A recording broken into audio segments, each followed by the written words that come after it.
The gunners of the Indian Army conducted a live firing exercise in a high-altitude area, demonstrating precision firepower and operational readiness under challenging conditions. Analysts have said that India urgently needs dedicated anti-drone protection for critical infrastructure, such as oil refineries, fuel depots and power stations. An Indian Air Force contingent comprising 4 Rafale fighter jets and 2 C-17 Globemaster III transport aircraft has arrived in Darwin, Australia, to participate in Exercise Pitch Black 2026, one of the world's largest multinational air combat exercises.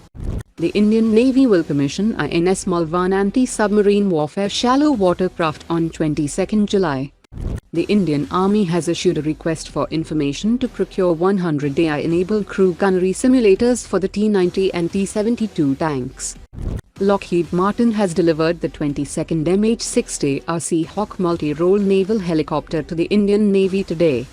The Indian Air Force has formally launched the 15,000 crore rupees airship-based high-altitude pseudo-satellite program, capable of operating above 20 kilometers for persistent surveillance and electronic intelligence.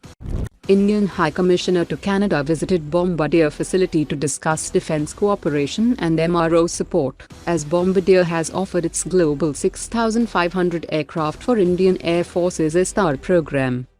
Chennai-based Tata Patterns has offered its Sukhoi 2700 X-band gallium nitride AESA fire control radar for the Indian Air Force's Super Sukhoi program that features 2700 modules, competing directly with the DRDO's Virupaksha AESA radar that features 2400 modules. Hindustan Aeronautics has publicly revealed the front-end mounting structure of Tejas Mark 1A aircraft for the Israeli AESA radar. The radar bay indicates space for a larger radar, along with the required cooling and electronic systems.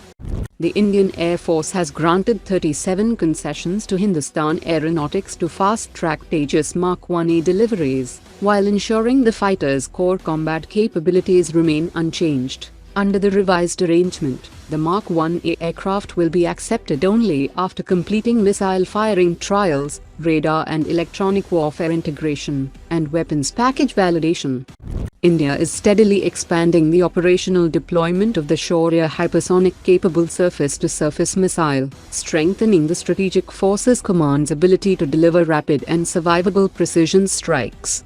The 1,900 km range road mobile canister-launched missile is capable of carrying both conventional and nuclear warheads, while traveling at hypersonic speeds of up to Mach 7.5.